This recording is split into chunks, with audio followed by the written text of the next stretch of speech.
Customer को towel लगा के यूं आगे से पकड़ा के ना टॉवल, ताकि उसकी गर्दन में नीचे ना जाए, टाइट रहे यहाँ से, और उसको इस तरीके से यहाँ पे उंगली रखें कान के पास और बाल वेट करें, और इधर से भी यूं फिंगर रखें कान के ऊपर ताकि कान के अंदर पानी ना जाए, और अच्छे से बाल वेट करें। और शैम्पू लगाएं।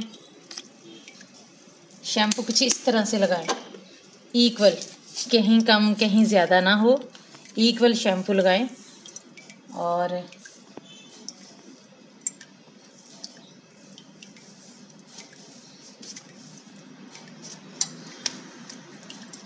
ये देखें जो बचा है उसको हम इस तरह से उठाएंगे, सारे बालों पे लगा देंगे।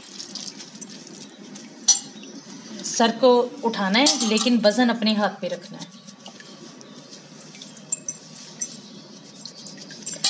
यहाँ पे ये ख़ास चीज़ है कि बालों का ये जो सर की जिल्द होती है ये थोड़ी सख्त होती है, तो इसको थोड़ा ये ज़िगज़ैग पोजीशन, सबसे पहले यूँ नीचे आपने पीछे सर पे हाथ रखा और ज़िगज़ैग,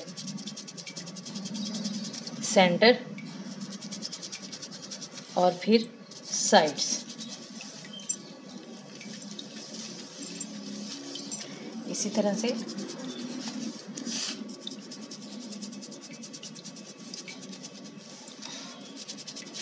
ये देखें। इस तरह से बालों में अटके भी नहीं पड़ती। अगर आप ये चीज़ करना शुरू करते हैं बालों में अटके बनती हैं, जो फिर बाद में बाल टूटने का बाइस बनती हैं। इसी तरह कस्टमर का थोड़ा सर मूव करें साइड से, और अगर झाग नहीं है तो फिर आप यहाँ से शैम्पू निकाल सकते हैं और इधर लगा के